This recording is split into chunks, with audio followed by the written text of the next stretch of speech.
Jackie let him know.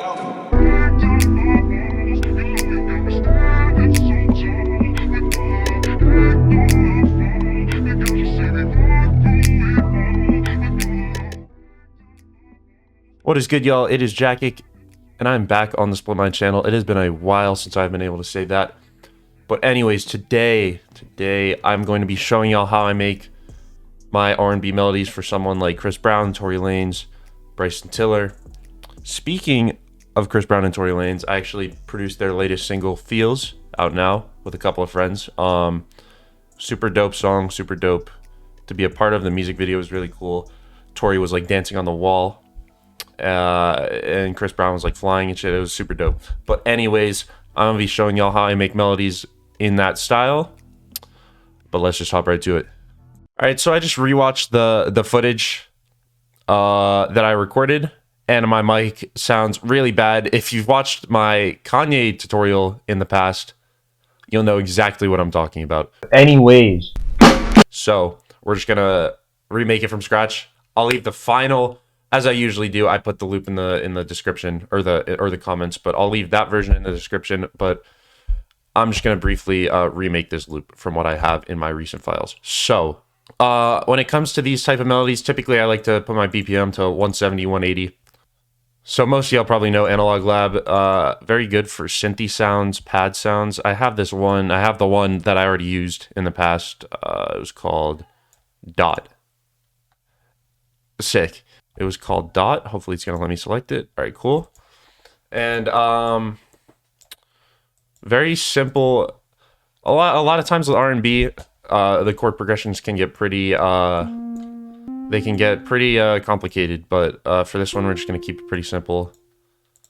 I'm gonna remake this to the best of my ability because the melody is super crazy. I was super happy with it, but now I get to talk. Now I get to just kind of do my thing. I don't really have to worry about you know.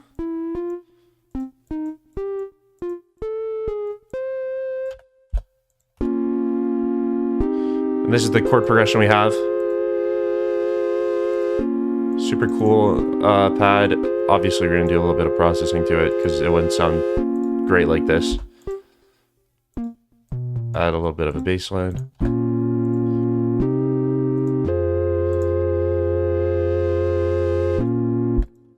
Awesome. So we don't want that low end to be too OD, so we're just gonna do a little EQ like this. And one thing I love to use, I'll show you how I process this. So Effect Rack is great, especially in the modulation section. I've been using Liquid Vibe on near everything. Kind of gives it a little like wobbly effect, and it can even take out more of the highs here. And it'll kind of, you know, reminds me of like some 40 production or something. Obviously not on that level, but kind of how he does it with barely any highs. And before y'all come at me in the comments, I know 40 cuts the sample rate. I'm just making an analogy. Also, one thing that I did in the Feels melody, that's not what I meant to put on. Pan Man is great. I feel like it gives a solid like stereo image. Even if you put it up like only halfway. Kind of that ear candy, if you know what I mean. So now we have a super dope basis for the pad. And we can just kind of arrange that out real quick. But yeah, another thing with these loops is the vocals. And I have them in my recent files because I already made this loop. One thing that I've been doing with a bunch of my loops recently, it's not even just vocals. We have this cool vocal. We're going to assign it a mixer track. And we're going to put Alter Boy on it. And one thing, Alter Boy is great on dry vocals. But when it comes to processed vocals like this and pitching them up, it makes a really weird effect and doesn't get all of it.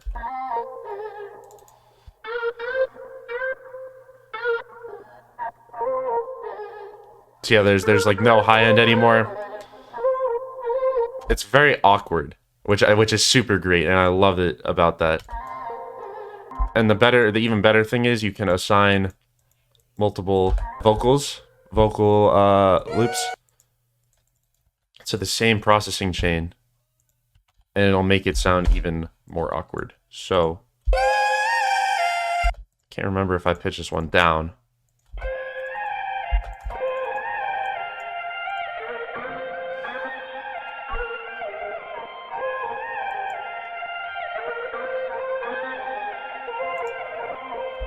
And that with these.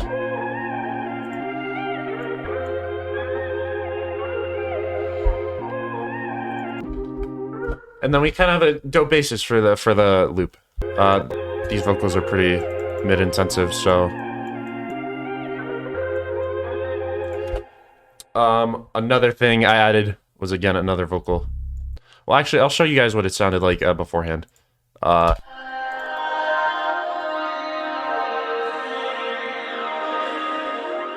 It's pretty ambient. I just laid it very in the background, tucked in the mix, and I didn't end up processing this one besides a little bit of EQ, but.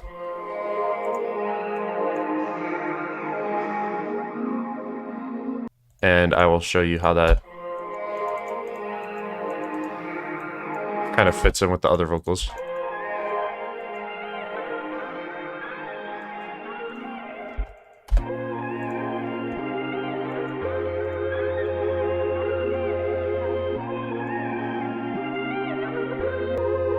And I think this was actually the only pad I ended up using, because I really liked the way the cutoff filter faded like that with the rest of the, it helps with the transitions. So anyways, so I think this is how I made the basis, and then I was kind of just searching around through other packs for more like ambient noises, because I love to add too much to my loops. Anyways, I found this super dope one shot, which I thought could serve as like another pad. So I kind of layered it with the actual pad.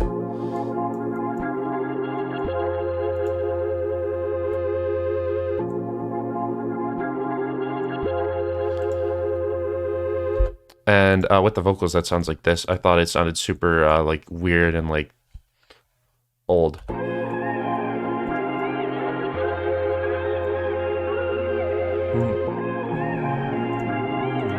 And it almost adds like it's like on beat sort of when you listen to it like this.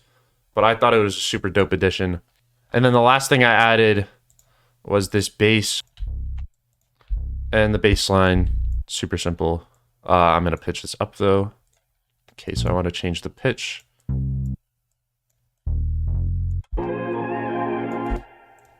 And then that sounds like this.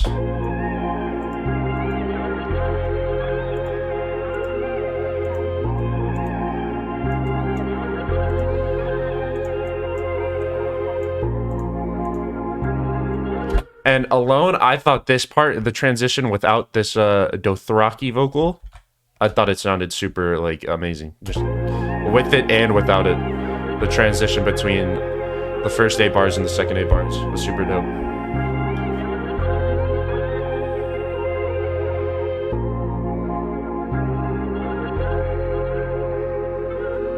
This one shot right here really glues it all together. Anyways, I'm just kind of talking at this point. Anyways, and then we have to make a second area with no bass. Sadly, one thing that happens with Analog Lab is when it renders out, sometimes the first pad doesn't come in, so I actually have to render it like this. And wait for the cutout to stop, and then I'll start it right here. And that's just about what we made beforehand. And then I'm gonna do a little bit of processing. Okay, so now we are in post-processing. I give you guys some fake reactions, be like, I like this pitch, but I already did that. So that's the original one, and I pitched down 200 cents to D sharp minor because I thought it sounded even crazier like that.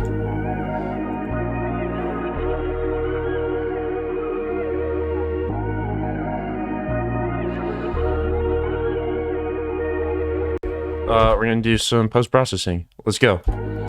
So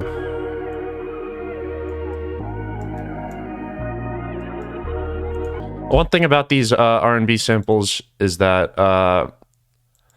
high-end isn't really a thing.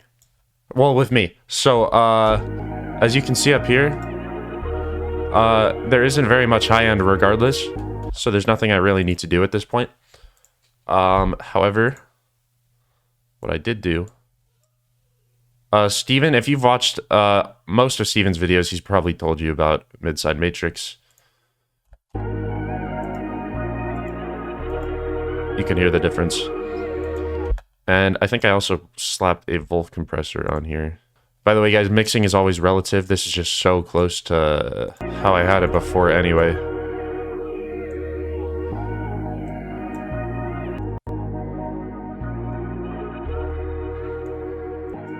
And that's about it for the loop. But yeah.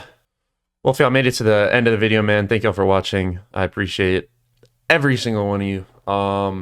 The loop that I just made will be in the description. If you don't yet, follow me on Instagram for updates on my releases, my sample libraries, placements, blah, blah, blah. If you haven't yet, be sure to check out Feels.